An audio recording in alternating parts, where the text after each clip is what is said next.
नमस्कार दोस्तों, स्वागत है आपका हमारे चैनल SGSI डिक्टेशन क्लब पर। देखिएगा, अब तक हमारा चैनल आपको डिक्टेशन शॉर्ट हैंड से रिलेटेड वीडियोस देता था, लेकिन अब हम आपके लिए हिंदी का लेक्चर्स लेकर आए हैं। देखिए, जितने भी स्टेट एग्ज़ाम्स होते हैं या आपके सेंट्रल के एग्ज़ाम्स होते हैं, अमूमन हर एक एग्ज़ाम में हिंदी आती है। शॉर्ट हैंड से रिलेटेड जितने एग्ज़ाम होते हैं, स्टेनो SI हुआ, और मोस्टली एग्ज़ाम स्टेनो SI के लिए ही बच्चा हिंदी को प्रेफर करता है। अगर MP कोर्ट के लिए भी आप जाएंगे तब भी आपको उसमें सिलेबस में हिंदी मिलेगी। व्यापम ग्रुप 4 के लिए जाएंगे तब भी आपको उसमें हिंदी मिलेगी। तो हिंदी के लेक्चर्स बहुत शानदार हैं, एक अच्छा सब्जेक्ट है, पढ़ने में बहुत मज़ा आएगा। और यकीन मानिएगा, ये शुरुआत से है, बिल्कुल बेसिक से लेक्चर है, किसी भी बच्चे को कोई भी समस्या नहीं आएगी। यदि आपने अब तक हिंदी नहीं पढ़ी है तो इन कुछ लेक्चर्स में सारा कोर्स हमारा यूट्यूब पर रहेगा, free of cost. Regular join करें और हर एक क्लास को स्टेप बाय स्टेप लिखें और नोट्स को प्रिपेयर करें। चलिए, फिलहाल लेक्चर हमारे चैनल को लाइक शेयर सब्सक्राइब करना ना भूलें। अधिक जानकारी के लिए डिस्क्रिप्शन में हमारे वेबसाइट की लिंक है, वहां पर विजिट करिएगा। रेगुलर करंट अफेयर्स और भी कई सारे CPCT से रिलेटेड नोट्स, टेस्ट, काफ़ी सारे आपको फ्री ऑफ कॉस्ट मिल जाएंगे। तो जहां से आपका आगे के जो एग्जाम्स हैं वो आपको आसानी से सॉल्व हो सकेंगे। चलिए, फिलहाल आज बात करते हैं हिंदी की। देखिए, हिंदी हमारी मातृभाषा है, सबको मालूम है, लेकिन अमूमन एग्जाम्स में हिंदी इस प्रकार से पूछी जाती है कि हिंदी आते हुए भी हम लोग गलत कर देते हैं। ठीक है, तो एक सरल सब्जेक्ट है, एक सुंदर सब्जेक्ट है। इसको पढ़ने का और लिखने का तरीका समझिएगा, बड़े अच्छे से समझना, लिखने की टेंशन नहीं लेना, क्योंकि हम बाद में सारे नोट्स अपने वेबसाइट पर जो है आपको अवेलेबल करा देंगे। ठीक है, वो भी फ्री ऑफ कॉस्ट। इसीलिए अभी केवल आप समझें जो मैं आपको समझाना चाहूंगा। देखिए, अगर आप सिलेबस की बात करते हैं, थोड़ी सी बात और करूंगा, उसके बाद फिर हम टॉपिक पर बढ़ेंगे। अगर आप सिलेबस की बात करें तो आप कोई सा भी एग्जाम उठाकर देख लीजिए, हिंदी हर एक एग्जाम में लगभग सेम सिलेबस कवर करती है। अब देखिएगा, कई टीचर्सों का पढ़ाने का अलग अलग तरीका होता है। टीचर्स अपने अकॉर्डिंग पढ़ाते हैं, कई सिलेबस के अकॉर्डिंग पढ़ाते हैं कि भाई जो पार्ट ज़्यादा आता है उसको पहले उठाते हैं, फिर आगे कर लेते हैं, फिर पीछे कर लेते हैं। लेकिन ये हमारे बेसिक लेक्चर्स हैं जो हर एक एग्जाम में काम आएंगे। तो आज हम शुरू करेंगे व्याकरण से। ठीक है, व्याकरण में वर्ण हमारा आज का जो है टॉपिक रहेगा। तो देखिएगा, जैसा कि मैंने यहाँ पर लिखा भी हुआ है, लेक्चर 1 और वर्ण और हिंदी व्याकरण का पहला टॉपिक होगा। ठीक है ना। चलिए, तो हंसते मुस्कुराते हुए शुरू करते हैं आज का पहला लेक्चर। समझने का प्रयास करना, किसी भी बच्चे को 0.1% भी दिक्कत हो, कमेंट सेक्शन दिया हुआ है, आप कमेंट कर सकते हैं। और भी हर एक क्वेश्चन को आप डिटेल्ड में पढ़ने के लिए वेबसाइट को विजिट कर सकते हैं। चलिए, फिलहाल देखिएगा, आज हम पढ़ेंगे हिंदी भाषा का क्रमबद्ध विकास। नियमबद्ध और क्रमबद्ध दो विकास होते हैं। अब हिंदी भाषा का विकास, हिंदी साहित्य का विकास, थोड़ा थोड़ा टॉपिक काफी लेंदी चला जाता है। जिन बच्चों ने पहले पढ़ा हुआ है उनको समझ में आएगा, जिन्होंने बिल्कुल नहीं पढ़ा वो समझने का प्रयास करें। देखिए, आज हम पढ़ेंगे हिंदी व्याकरण का विकास। ठीक है, अब व्याकरण क्या होता है पहले मैं आपको समझा देता हूं। अगर मैं आपसे कहूं, कोई भी सिस्टमेटिक बात एक तरीके से नहीं कहूं, अगर आप कोई शब्द को क्रमागत नहीं कहते हैं, कोई वाक्य को उल्टा सीधा बोल देते हैं, तो वह वाक्य आपको ना सुनने में अच्छा लगेगा, ना लिखने में अच्छा लगेगा, ना बोलने में अच्छा लगेगा। तो इसके लिए हिंदी व्याकरण का विकास किया गया है, जिसमें आपको पहला टॉपिक मिलता है वर्ण। वर्ण से मिलता है शब्द और शब्द से मिलता है वाक्य। शुरुआत करते हैं। देखिएगा, हेडिंग डालें व्याकरण। अब व्याकरण में हम क्या लिखेंगे, गौर करिएगा। हिंदी भाषा को देखिएगा, थोड़ा व्याकरण की एक परिभाषा अगर हम देखें, एक छोटी सी परिभाषा नहीं है, बस याद करने के लिए आपको एक रूटीन में याद हो जाएगा, जिससे कि तो देखिएगा, व्याकरण क्या है। व्याकरण है हिंदी भाषा को पढ़ने, लिखने और बोलने के लिए, हिंदी भाषा को पढ़ने, लिखने और बोलने के लिए जो नियम बनाए गए हैं वह क्या कहलाते हैं, आपके व्याकरण कहलाती है या कहलाते हैं। ठीक है भाई, तो चलिएगा, अब देखो यहां पर मैंने 3 चीजें लिखी, पढ़ने, लिखने और बोलने। अब वही बात आई, अगर आप किसी भी चीज को नियमबद्ध नहीं बोलते हैं, किसी भी सेंटेंस को अगर आगे पीछे गड़बड़ करके बोलते हैं तो वह आपको ना लिखने में सही लगेगा, ना सुनने में, ना बोलने में। तो ऐसे चीज से बचने के लिए, इस हानि से बचने के लिए हिंदी व्याकरण में आपको जो नियम बनाए गए हैं इन शब्दों को सही ढंग से लिखने के लिए, उसको हम कहते हैं हिंदी व्याकरण। अब देखिएगा, अब उसको शुद्ध पढ़ना भी बहुत जरूरी है। ऐसा नहीं है कि मात्रा कहीं लगी है और आप कुछ पढ़ रहे हैं। तो अगर इस परिभाषा को हम दूसरे तरीके से देखें तो इसको हम ऐसे भी कह सकते हैं, हिंदी भाषा को शुद्ध पढ़ने, लिखने और बोलने के लिए जो नियम बनाए गए हैं उन्हें व्याकरण कहते हैं। तो ये बहुत सरल सी परिभाषा है, एक ही लाइन में याद रखिएगा, कभी आपसे गलत नहीं होगी। चलिए फिलहाल और आगे बढ़ते हैं। अब देखो, जैसे मैं आपको समझाऊं, बात वही है। अगर मैं लिखूं जाऊंगा मैं बाजार, तो यहां पर देखिएगा, गौर करने वाली बात है, क्या यह सेंटेंस सही है? भाई बिल्कुल गलत है। जाऊंगा मैं बाजार बिल्कुल नहीं हो सकता। यही तो एक क्रमबद्ध व्यवस्था है। इस तरीके की गलती से बचने के लिए हिंदी व्याकरण का जन्म हुआ। यहां पर कुछ नियम बनाए गए, तो उसको हम क्या कहते हैं, उन नियमों को हमने किस प्रकार से रखा, देखिएगा जरा। कर्ता, कर्म और क्रिया। देखो, अभी मैं आपको बिल्कुल बेसिक से समझा रहा हूं, घबराने की बात नहीं है, ये सारी चीजें समझने के लिए हैं, समझते जाइएगा। कर्ता, कर्म और क्रिया। कर्ता क्या होता है, इंग्लिश में बोले तो सब्जेक्ट, कर्म जो वो कर रहा है और क्रिया जो उसके द्वारा की जा रही है। तो यहां पर देखिएगा, कर्ता कौन हुआ, मैं। कर्ता कौन हुआ, ये, और इसके द्वारा क्रिया क्या हो रही है, ये कर क्या रहा है, जा रहा है। और कर्म क्या है इसका, कहां जा रहा है भाई, बाजार जा रहा है। लेकिन व्याकरण को लिखने का जो नियम है वह कुछ इस प्रकार से है कि कर्ता, कर्म और क्रिया, ये सीक्वेंस होना चाहिए। यहां पर ये बन नहीं रहा है, तो भाई ये क्या हुआ, सेंटेंस आपका गलत हो गया। इसी प्रकार की असुविधा से बचने के लिए हिंदी व्याकरण का विकास किया गया। और आप देखिएगा, जब मैं इनको कर्ता, कर्म और क्रिया के अकॉर्डिंग लिखूंगा तो यहां पर सेंटेंस एक अच्छा सेंटेंस बनेगा और एक क्रम में सेंटेंस बनेगा। देखिएगा, कौन, मैं, यानी कि पहले कर्ता, अब कहां, कर्म, बाजार, और फिर क्रिया, जाऊंगा।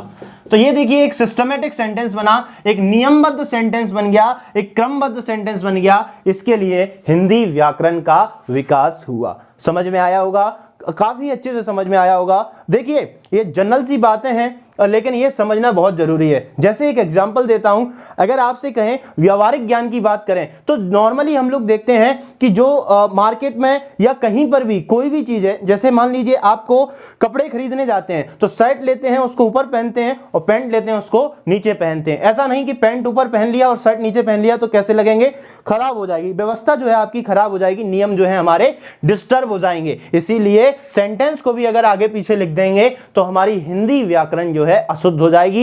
इसलिए इस परिभाषा को दो प्रकार से पढ़ सकते हैं। हिंदी भाषा को शुद्ध पढ़ने, लिखने और बोलने के लिए जो नियम बनाए गए हैं उन्हें व्याकरण कहते हैं। चलिए फिलहाल स्क्रीनशॉट लीजिए और आगे बढ़िए। देखिएगा, यहां पर और आगे बढ़ते हैं। अगर हिंदी व्याकरण की बात करें, अब मैंने आपको बताया लेक्चर आपका वर्ण का है, टॉपिक आज का आपका वर्ण का है। पहले फटाफट से ये नोट कर लीजिए और आगे बढ़िए। देखिएगा, अब आपको मैं बताता हूं, एक छोटी सी कहानी और सुनाता हूं। अभी हमने क्या देखा कि व्याकरण को लिखने का शुद्ध तरीका जो होता है, उसके लिए जो नियम बनाए गए हैं उनको हिंदी व्याकरण कहते हैं। आगे देखिएगा, हम आगे बढ़ते हैं। अब एक कहानी आपको बताता हूं। जो हमारा विकास हुआ वो कैसे हुआ और हम तक कैसे ये भाषाएं पहुंची और आज हम विभिन्न प्रकार की भाषाएं बोल पा रहे हैं, तो उसका विकास कैसे हुआ। ये हिंदी साहित्य का विकास नहीं है, भाषा का विकास है, जिसमें व्याकरण के बारे में और वर्ण को हम पढ़ रहे हैं। चलिए देखिए, कहानी आपको सुनाता हूं और कहानी के माध्यम से मैं बताता हूं आपको कि आज हमारे जो वर्तमान में पृथ्वी का विकास हुआ, फिर पृथ्वी पर मनुष्य का विकास हुआ, मनुष्य से भाषा का विकास हुआ और भाषा से व्याकरण का और व्याकरण से वर्ण का किस प्रकार से विकास हुआ, इस सारी चीजों के क्रम को मैं सही प्रकार से आपको समझाता हूं। देखिएगा, काफी समय पहले जो आज आपका वर्तमान में आपका जो सूरज है, हम जिसको देखते हैं आज के समय में जो दिखाई देता है, तो इस तरीके से एक ग्रह था। वही पहले के समय में सूरज एक पृथ्वी था, है ना। पृथ्वी जो है एक सूरज का भाग थी। पहले जो था पृथ्वी सूरज का ही भाग थी, यानी कि एक बहुत बड़ा हिस्सा था, एक बहुत बड़ा सर्कल था, जिसको हम क्या कहते थे, सन। आज भी उसको हम सन कहते थे। और इसी में जुड़ा हुआ था क्या, आपका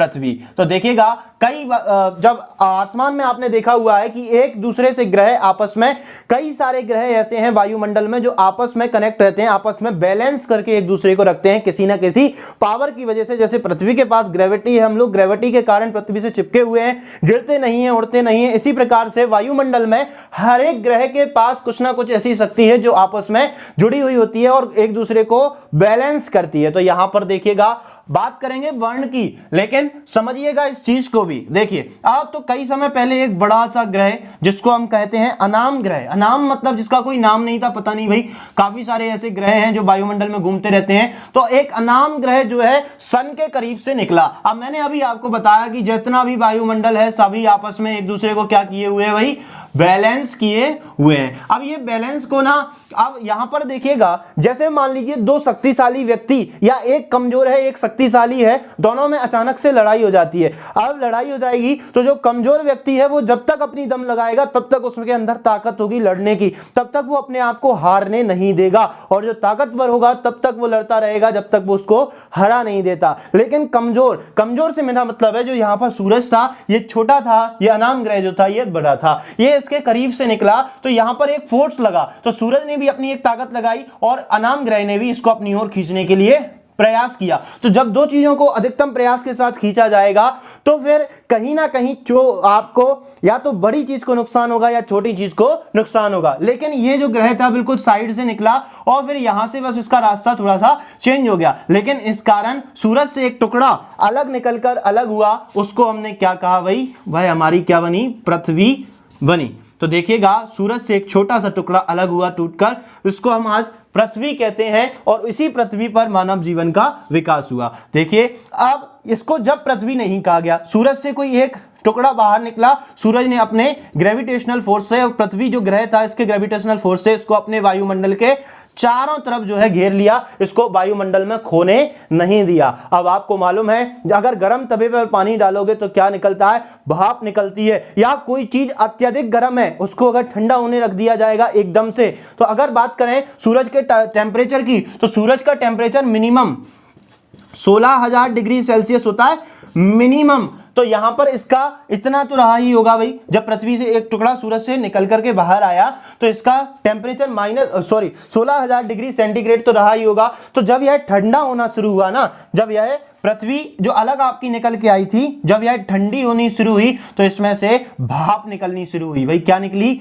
भाप निकली, स्टीम निकलनी शुरू हुई, और स्टीम से क्या बने आपके बादल बने, और बादल से क्या हुई भाई, वर्षा हुई। देखिएगा जब भाप बनती है तो काफी सारे बादल बन जाते हैं और बादल से क्या हुई भाई, वर्षा होने लगी। इसी के ऊपर कंटिन्यूअस जो है यहीं पर वर्षा होने लगी। और वर्षा भाई कब तक चली आपकी, वर्षा जब तक चली तब तक इस पृथ्वी की सारी जो ऊपर की परत थी वो ठंडी नहीं हो गई और एक मोटी परत में बदल नहीं गई। तो यहां पर देखिएगा हम लोग साइंस नहीं पढ़ रहे हैं, विज्ञान नहीं पढ़ रहे हैं, भूगोल नहीं पढ़ रहे हैं, लेकिन हिंदी भाषा और व्याकरण का विकास हम देख रहे हैं। तो यहां को हमें जो पहला लेक्चर है इसलिए इसमें हमें मनुष्य जाति का जन्म कैसे हुआ और मनुष्य जाति ने पहली बार कब क्या बोला, कौन सी पहली भाषा थी, कौन सी दूसरी भाषा थी, कैसे वर्ण का विकास हुआ, कैसे लिपि का विकास हुआ, हर एक चीज को समझने के लिए ये बेसिक चीजें समझना जरूरी है। तो यहां पर जो अनाम ग्रह था निकल के सूरज से एक टुकड़ा अलग किया, पृथ्वी बनी। पृथ्वी जब एक गर्म गोला ठंडा हुआ तो उससे भाप निकली, भाप निकलने के बाद उससे बादल बने और बादल से लगातार कंटिन्यूअस क्या हुई, वर्षा हुई। और वर्षा कब बंद हुई, जब इसके ऊपर एक मोटी परत ठंडी होकर के नहीं जम गई। मान लीजिए आप लोहे को तपा देते हैं आग में और उसके ऊपर पानी डालना शुरू कर दीजिए, जब तक ठंडा नहीं होगा तब तक वो गर्म रहेगा, लाल कलर का रहेगा और धीरे धीरे उसमें से भाप निकलती रहेगी। जितना पानी आप डालोगे ठंडा हो जाएगा, एक मोटी परत जम जाएगी, आप आसानी से फिर उसको किसी भी आकार में नहीं ढाल सकते। सेम इसी प्रकार से पृथ्वी की बात है। तो यहां पर देखिएगा आगे, अब जब बरसात बंद हुई तो पृथ्वी पर 3 प्रकार की संरचना बनी। मोस्ट इंपोर्टेंट बात है, ध्यान से समझिएगा। जब बादल हटे, बरसात बंद हो गई, अच्छे से ठंडा हो गया, तो देखिएगा पानी लगातार बरस रहा था। अब यहां पर एक चीज की गौर करिएगा, जब सूरज गर्म है तो यहां पर पानी नहीं था, यहां पर तो एक ये गोला था जो केवल इससे किसी फोर्स के कारण, एक दूसरे ग्रह के टकराने के कारण अलग हुआ था, किससे? सूरज से, और उस टुकड़े को ठंडा किया भाप ने, बादल बनकर, पानी वर्षा कर। तो अब देखिएगा यहां पर 3 तरह की संरचना आपकी यहां पर बनती है। तो यहां देखिएगा इस 3 तरह की संरचना को हम क्या कहते हैं, ध्यान से देखिए। पहली आपकी संरचना बनती है गर्तनुमा। गर्त का मतलब होता है हिंदी में गड्ढा, गर्तनुमा, ठीक है, क्रम से चल रहा हूं मैं बिल्कुल। और दूसरी आपकी संरचना बनी वही कौन सी? समतल। और तीसरी आपकी संरचना कौन सी बनी? पर्वत। देखिएगा, यानी कि एक सर्कल था, कंटिन्यूअस उस पर रेन होती रही, बरसात होती रही, तो आप देखिएगा जहां एक जगह मार ज्यादा बार होती है वो हिस्सा थोड़ा सा अंदर झुक जाता है या उस हिस्से को ज्यादा नुकसान होता है। तो उसी प्रकार से पृथ्वी की जो ऊपर की परत थी उसमें 3 परतें बनी। तो यहां पर देखिएगा पहली परत बनी गर्तनुमा, गड्ढे हो गए लगातार बारिश होने के कारण। तो देखिएगा जब गड्ढा होगा तो गड्ढे में पानी भी भर जाएगा। आज जो आपके समुद्र हैं ये बड़े बड़े गड्ढे हैं, वर्तमान में ये वही गड्ढे हैं जब पहले समय में पानी बरसना शुरू हुआ था। तो और भी जो छोटे मोटे स्रोत होते हैं वो काफी सारे, जितनी भी गर्तनुमा संरचना है ये पृथ्वी के प्रारंभ से ही बनी हुई है। आगे देखिएगा समतल संरचना, समतल संरचना भी और पर्वतनुमा संरचना भी आपकी बनकर के तैयार। देखिए तो ये 3 तरह की संरचना आपकी यहां पर बन गई, गड्ढेनुमा जहां पानी आपका जमा हुआ, फिर समतल संरचना और आपकी पर्वतनुमा संरचना। तो ये देखिएगा थोड़ा सा पृथ्वी का विकास बताया मैंने आपको। ये कोई इंपॉर्टेंट बात नहीं है लेकिन समझने वाली बात है। एक भाषा व्याकरण का विकास, किसी भी सब्जेक्ट को जब आप पढ़ते हैं तो उसकी शुरुआत समझना बहुत जरूरी है और एक स्टोरी के वे में पढ़ोगे तो इंटरेस्टिंग लगता है। अब अगर किसी बच्चे को कोई समस्या हो तो वो हमें कमेंट बॉक्स में कमेंट कर सकता है। फ्री ऑफ कॉस्ट सारे लेक्चर रहेंगे, हिंदी वर्ण से लेकर लास्ट तक जितने भी लेक्चर्स होते हैं हर एक एग्जाम को क्रैक करने के लिए आपकी हेल्प करेंगे। तो फिलहाल आगे देखिएगा। तो ये छोटी सी संरचना आपको याद हो गई होगी। एक ग्रह जो था काफ़ी फोर्स से टकराया था और इसके फोर्स के कारण पृथ्वी जो है अलग हुई, ठंडी हुई, मोटी परत बनी, फिर 3 संरचनाएं बनी, वो है आपके सामने है। आगे देखो अब क्या होता है, जीवन का विकास। देखिए जब आपके पास एक सर्कल बना, वहां पर आपको एक वायुमंडल बना, एक अलग एटमॉस्फेयर क्रिएट हुआ, तो यहां पर आपका जीवन का विकास कैसे हुआ, ध्यान से देखना।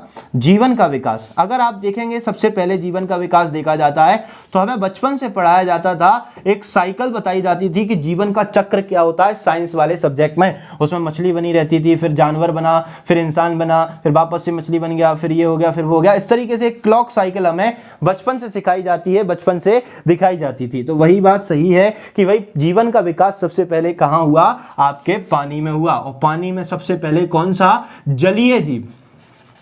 और जलीय जीव, देखो पानी में रहने वाले को हम क्या कहते हैं? जलीय जीव। और यहां पर कौन सा जीव पहले आया? मछली पहले आई, ठीक है। इसके बाद फिर ऐसे जीवों का विकास हुआ जो जल और थल दोनों में रहने लगे, तो स्थलचर उनको हम कहते हैं। तो भाई आपके कौन से जीव आए आपके? फिर स्थलचर, यानी कि जो जल और स्थल में दोनों में चल सकते हैं, जल और पानी में दोनों में रहने वाले जीव होते हैं। तो इस जैसे आपके मगरमच्छ पानी में भी रहता है, जमीन पे भी आ जाता है, और कई सारे जीव ऐसे होते हैं। फिर धीरे धीरे विकास हुआ इन्हीं चीजों से मानव का। यहां पर फिर और जानवर बने, कुछ ऐसे जानवर बन गए जो केवल फिर पेड़ों, पहाड़ों और पर्वत पर ही रहते थे, जो जमीन पर बहुत कम रहते थे, यानी कि बंदर का विकास हुआ। और बंदर से मानव का विकास हुआ। अब हम मानव तक पहुंच पाए हैं, ठीक है। देखिए तो यहां पर देखेंगे मानव का विकास। तो यहां पर देखिए हमारे पास मानव आ गया। अब मानव की आकृति में थोड़ी सी आपको समझा के बता देता हूं। मान लीजिए एक ये हमारा भटका हुआ मानव है। अगर मान लीजिए आप कहीं रिश्तेदारी में जाते हैं और पहली बार जाते हैं तो आपको काफ़ी अनईजी फील होगा और आपको लगेगा कि भाई मेरे को पता नहीं कहाँ ला करके बैठा दिया, ना मैं खा पा रहा हूँ, ना बैठ पा रहा हूँ, ना सो पा रहा हूँ, ना हंस पा रहा हूँ। एक अनकंफर्ट जोन जो है आपको लगेगा। सेम मानव जब पहली बार पृथ्वी पर आया, विकास हुआ, तो यहाँ इसके साथ भी यही कंडीशन थी। ये डरा हुआ, सहमा हुआ सा, अकेला भटक रहा था पूरी पृथ्वी पर। तब कहीं जाकर के इसको अपने जैसी एक और संरचना दिखाई दी। भाई अपने जैसा ही सेम एक और व्यक्ति इसको, दूसरा भी कहीं पर विकास हुआ था, वो भी इसको भटकता हुआ दिखाई दिया। तो यहां पर देखिएगा अब इसको ये दिखाई दिया, इसको ये दिखाई दिया, दोनों को लगा कि भाई ये तो हमारे जैसा है, सेम, इससे बात की जाए, इससे कुछ किया जाए, इससे आदान प्रदान किया जाए, विचारों को, भावों को आदान प्रदान किया जाए। तो किस प्रकार से आदान प्रदान किया भाई? इस वाले मानव को कुछ संकेत देना शुरू किए, कुछ भी संकेत देना शुरू किए, कुछ ऐसा काम करना शुरू किया जिससे इसको ये समझ में आए कि ये इससे कहना चाहता है कि आप और हम मिलजुल कर रहेंगे तो इतने बड़ी दुनिया में हमें फिर दिक्कत नहीं आएगी, इस पृथ्वी पर हम आसानी से रह सकेंगे, भयमुक्त जीवन हम जी सकेंगे। क्योंकि डरा सहमा हुआ ये भी था और डरा सहमा हुआ ये भी था, लेकिन जब दोनों मिल जाएंगे आपस में तो दोनों क्या करेंगे? आसानी से रह सकेंगे। तो इन्होंने क्या किया? कुछ संकेत देना शुरू किए, आपस में एक दूसरे को संकेत देना जब शुरू किए तो इसने उन संकेतों को समझा, फिर इसने भी वापस में जवाब में कुछ संकेत दिए, कोई आवाज निकाली, हिनहिनाना शुरू किया, जिससे इनको समझ आया कि हाँ, दोनों की एक ही बात चल रही है और एक ही बात वो इन्होंने बात करने के प्रयास को सफल बनाया। यानी कि विचार को, भाव को कुछ संकेतों के माध्यम से पेश किया। जैसे मान लीजिए कोई व्यक्ति बोल नहीं सकता है, अगर गूंगा है शुरुआत से, तो वो अपने भाव और विचारों को संकेतों के माध्यम से रखेगा कि भाई वो कहना क्या चाहता है या फिर वो किसी से पूछना क्या चाहता है। तो इसी प्रकार से जब मानव गूंगा था शुरुआत में, जब उसके पास भाषा नहीं थी, तो उसने शुरुआत में संकेतों के माध्यम से लिखना पढ़ना शुरू किया था। चलिए इसके बाद देखिएगा, संकेत से बनी भाषा को अब हम यहां पर कह सकते हैं कि संकेत से बनी भाषा को हम क्या कहते हैं? मौखिक भाषा कहते हैं।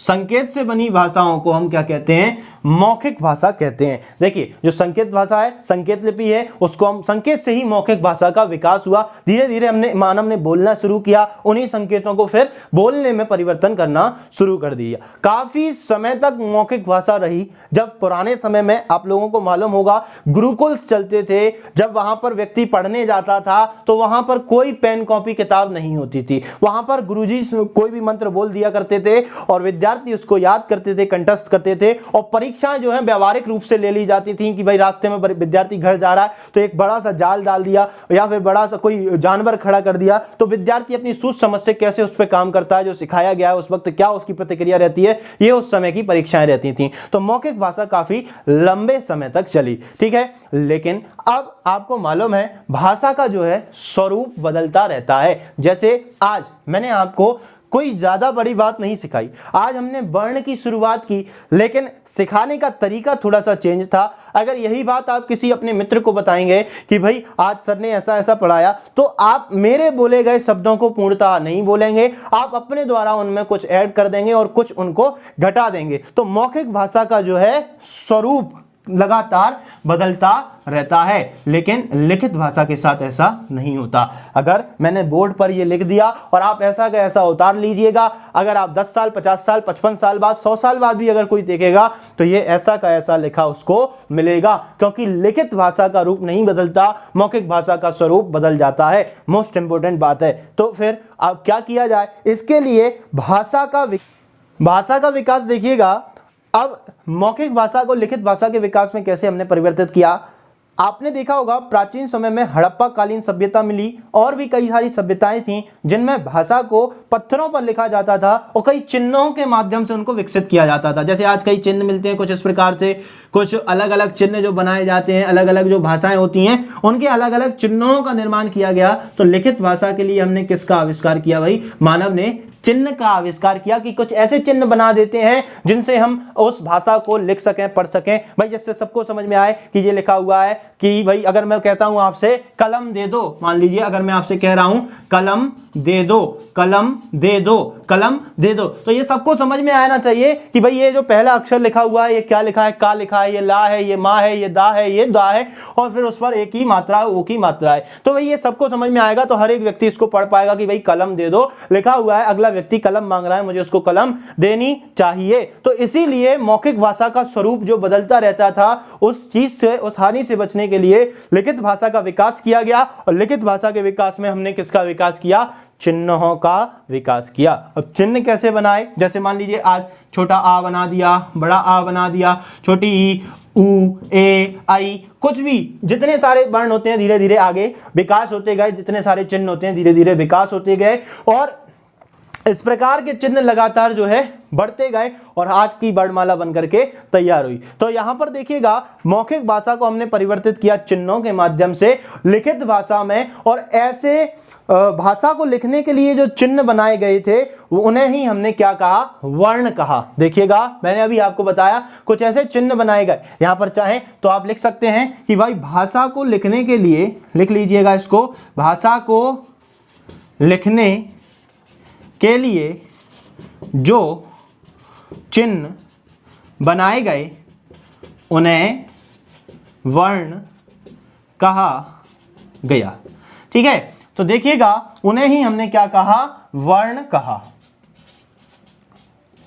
उन्हें हमने वर्ण कहा। भाषा को लिखने के लिए जो चिन्ह बनाए गए थे उन्हीं को हमने वर्ण कहा। अब आप सार देखिएगा, शुरुआत का लेक्चर मैंने आपको बताया था कि आज हम वर्ण पढ़ेंगे, हिंदी व्याकरण का विकास हम पढ़ेंगे। शुरुआत में हमने थोड़ा सा देखा कि भाई भाषा को लिखने के लिए, शुद्ध रूप से लिखने पढ़ने और बोलने के लिए जिन नियमों का विकास किया उन्हें व्याकरण कहते हैं, और मैंने कर्ता कर्म और क्रिया का एक एग्जाम्पल दिया। उसके बाद फिर हमने देखा कि भाई पृथ्वी कैसे बनी, पृथ्वी पर मनुष्य कैसे आया, और जो संरचना है मनुष्य ने आपस में बातचीत कैसे की। उसके बाद मौखिक भाषा कैसे बनी, और मौखिक भाषा का स्वरूप बदलता रहता था, उस हानि से बचने के लिए लिखित भाषा का विकास कैसे हुआ, चिन्हों के माध्यम से विकास हुआ। और भाषा को, मौखिक भाषा को लिखने और पढ़ने के लिए जिन चिन्हों का आविष्कार किया गया उन्हीं चिन्हों को हम क्या कहते हैं, वर्ण कहते हैं, और उसी को आज आप वर्णमाला कहते हैं। जैसे छोटा आ से लेके ज्ञानी तक जितने भी आपके शब्द हैं वो सभी आपके क्या होते हैं, वर्ण। तो हम कह सकते हैं भाषा की सबसे छोटी इकाई, अब तक सबसे ज्यादा बार पूछा जाने वाला क्वेश्चन, भाषा की सबसे छोटी इकाई, सबसे छोटी इकाई कौन सी है भाई, भाषा की सबसे छोटी इकाई है वर्ण। आपका भाषा की सबसे छोटी इकाई वर्ण है। कैसे है, क्योंकि देखिएगा छोटा आ से लेकर के आपको मालूम है, छोटा आ से लेकर ज्ञानी तक आपकी क्या होती है, वर्णमाला होती है। और इन्हीं वर्णों को आपस में जोड़ दिया जाए, ऊपर लिख देता हूं, देखिएगा ध्यान से, इन्हीं वर्णों को अगर आपस में जोड़ दिया जाए, जैसे मैं लिखता हूं आम, आम, तो देखिएगा ये एक शब्द बनता है, शब्द बना। अगर मैं इसको अकेला लिखूं बड़ा आ और अलग लिखूं मां, तो ये दोनों क्या है, आपके वर्ण है। वर्ण के बाद क्या बना, शब्द बना, और शब्द के बाद क्या बनेगा, जैसे मैं लिखूं मैं आम खाऊंगा, तो यहां पर देखिएगा ये क्या बन गया, एक वाक्य बन गया। ठीक है, तो देखिएगा वर्ण, वर्ण से बना शब्द और शब्द से बना वाक्य। तो यहां पर देखिए हिंदी भाषा, और वाक्य से बनेगी क्या, भाषा। वाक्य से आपकी क्या बनेगी, भाषा। ये देखिएगा आपने किसी एक भाषा में लिखा ना, इसको हिंदी भाषा में लिखा, इंग्लिश में लिखते तो वाक्य का अगर आप सेंटेंस लिखते तो उसके बाद एक भाषा बनती, वो आपकी क्या होती, इंग्लिश होती, उर्दू होती, जो भी आपकी भाषा होती। सेंटेंस आप जिस भी लैंग्वेज में लिखना चाहते तो वाक्य के बाद ही आपकी भाषा बनती। तो क्रम देखिएगा, वर्ण, शब्द, वाक्य, फिर भाषा। तो यहां पर देखिएगा भाषा की सबसे छोटी इकाई कौन सी होगी, वर्ण, क्योंकि शुरुआत कहां से होती है, वर्ण से। तो आज का आपका लेक्चर यहीं तक, इसके आगे पढ़ेंगे वर्णों की विशेषताएं, वर्णों के प्रकार कितने होते हैं नेक्स्ट लेक्चर में। अच्छा लगा हो तो लाइक शेयर सब्सक्राइब अवश्य करिएगा। दोस्तों एक ही बात है कि हिंदी हर एक एग्जाम में आने वाले सब्जेक्ट है, और हम इसको ना प्रैक्टिकली समझेंगे। अब तक क्या करते हैं, हम थ्योरेटिकली रटते हैं, लेकिन आज जो मैंने आपको स्टोरीज बताई, जैसे पृथ्वी कैसे अलग हुई, मनुष्य कैसे आया, और जल थल स्थल कैसे बने, तो इन सारी चीज़ों को माइंड में कंसेप्ट बनाकर रखिएगा। एक दो सरल और छोटी सी परिभाषाएं दी, इनको भी याद रखिएगा, इतनी ही आसानी से हर एक टॉपिक आपका क्लियर होगा। चलिएगा, हमारे चैनल को लाइक शेयर सब्सक्राइब करना ना भूलें, और ज़्यादा जानकारी के लिए वेबसाइट को विजिट करें। पर डे करंट अफेयर्स के लिए और भी काफ़ी सारे इंपॉर्टेंट नोट्स के लिए वेबसाइट अवश्य विजिट करें। चलिएगा दोस्तों, अभी के लिए इतना ही। वर्ण के आगे, इस लेक्चर के आगे मिलेंगे नेक्स्ट लेक्चर में।